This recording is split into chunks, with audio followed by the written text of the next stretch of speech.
Bo of the Fifth Column recently discussed the importance of imagination when it comes to progress, not merely dealing with what is, but reaching for what could be. Let's listen to the man talking about it. Well, howdy there, Internet people. It's Bo again.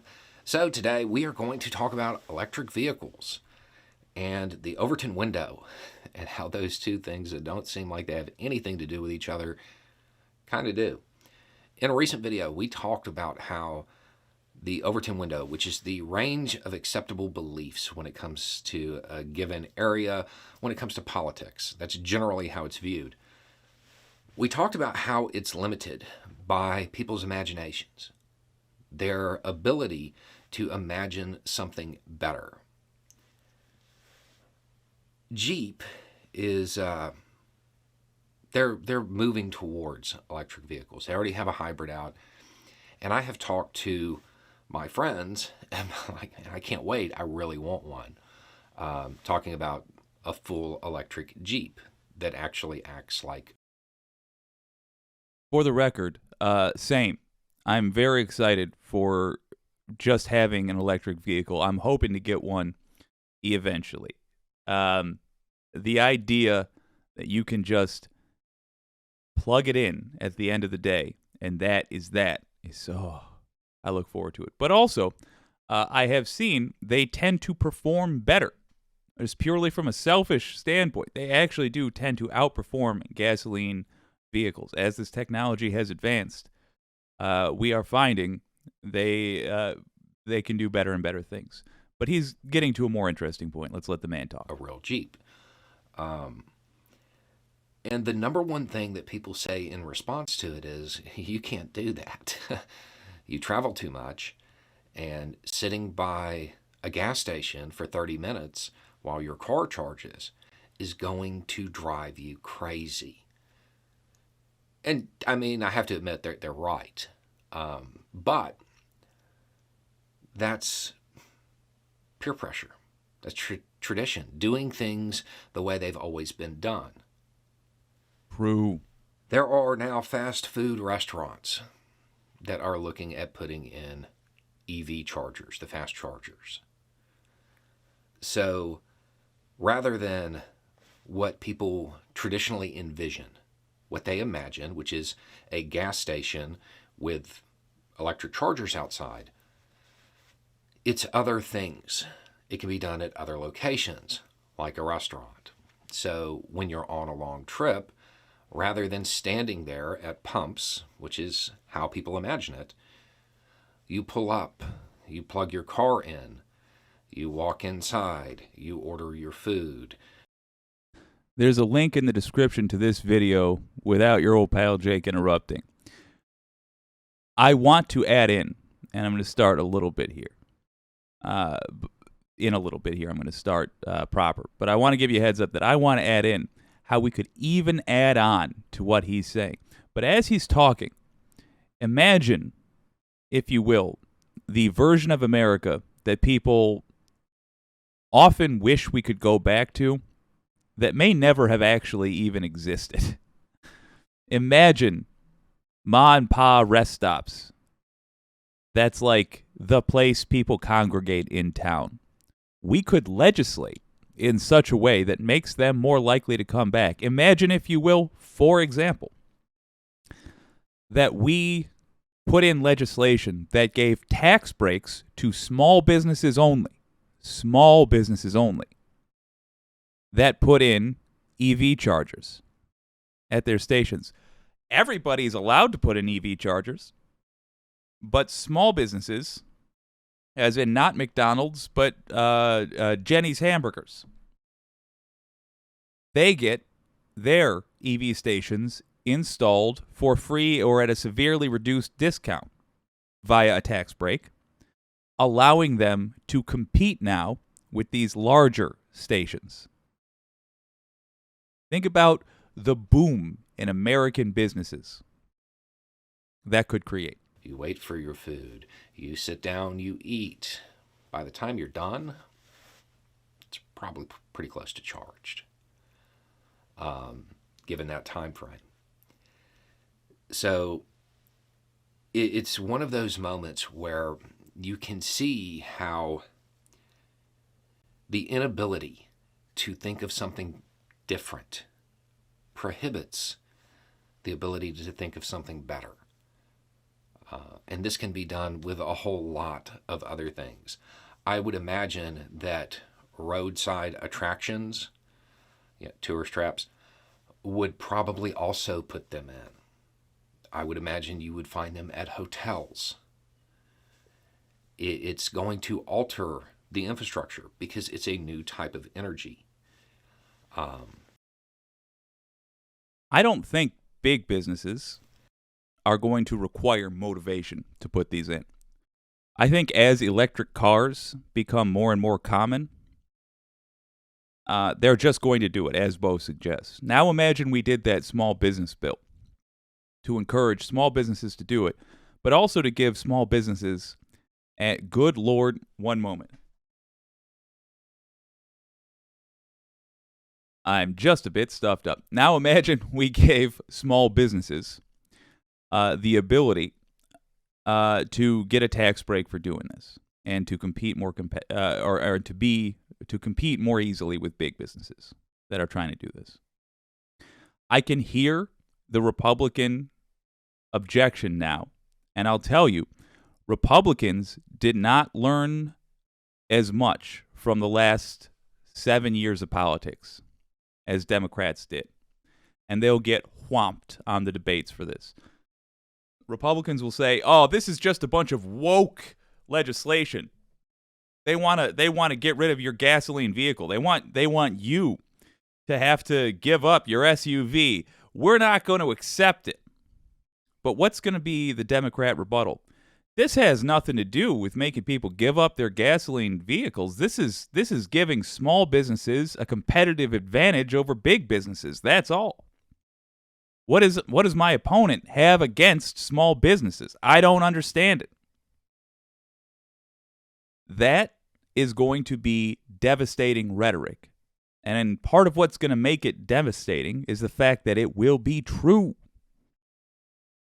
Really, a lot of advantages here. I'm just saying, Bo's got a great point. A little imagination is necessary for progress. And it leads to other conversations as well.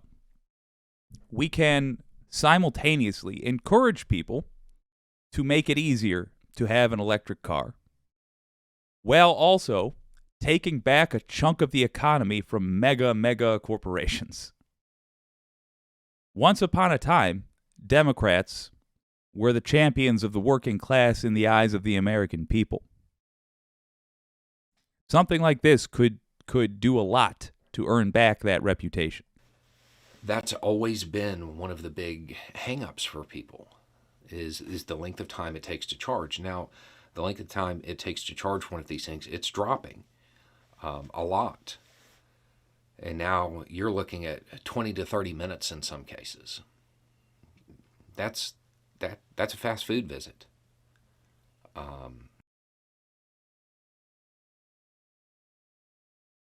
Just for the record as well, I fully believe at some point there is going to be a chain of, like a car manufacturer, that allows you to sign up for a service which literally lets you just swap out your battery so that you are never, like, your battery changes constantly.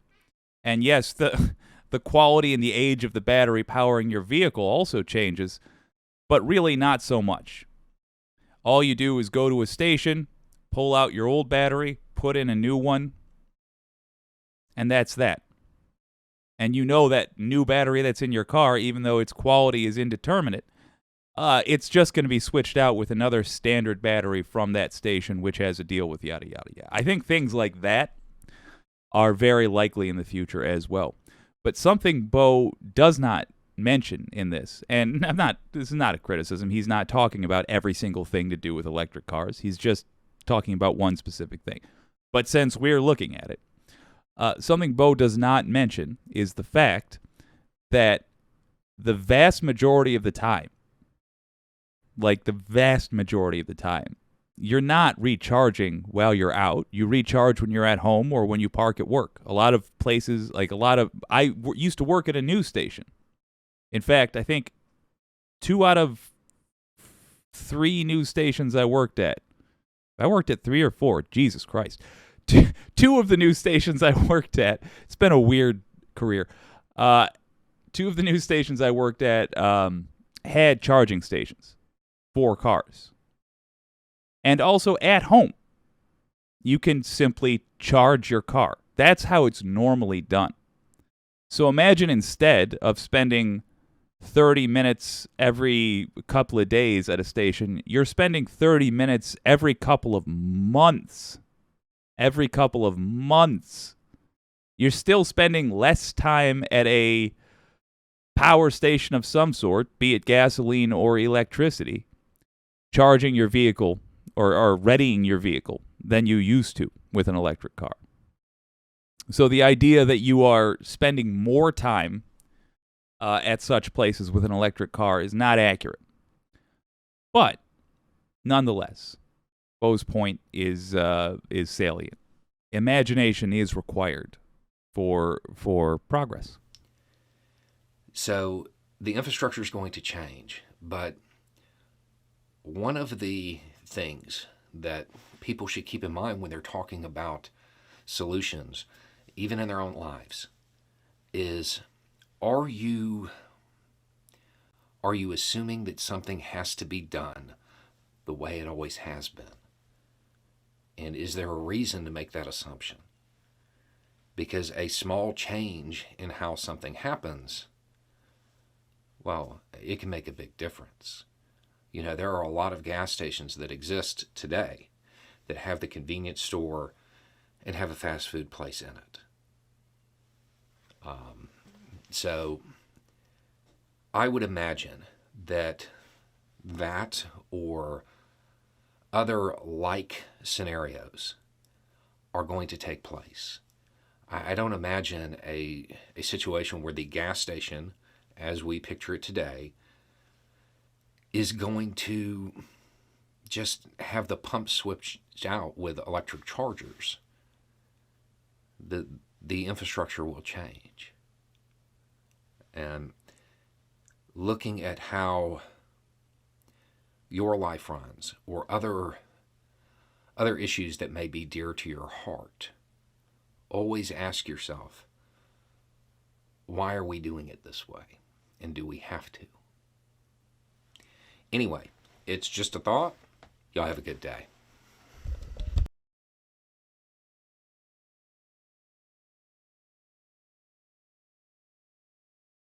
Really wonderful video by Bo of the Fifth Column.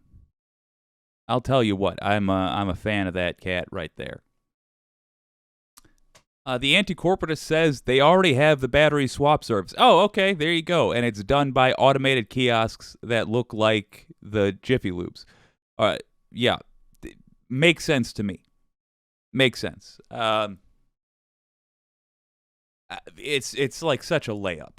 I can't even. I can't imagine that this illusion that driving cars built around technology that's 100 years old at this point is going to keep up much longer. It's just even if you are indifferent to or actively hate the environment, you're going to have to find another way to screw it over because electric cars are simply going to become increasingly, obviously, more convenient. And I'm excited to get one. Speaking of what you can do, you can buy one. It's that simple. If you're interested in the idea, you might not be there yet. That's fine. Certainly everybody's life is different. Everybody's needs are different. But if you are interested in buying one, you may as well wet your beak a little. A link in the description. There are tax credits for electric vehicles. I've included the tax credits for 2023. If you're interested in buying an electric vehicle, click on the link, get you some money. Let's read some comments.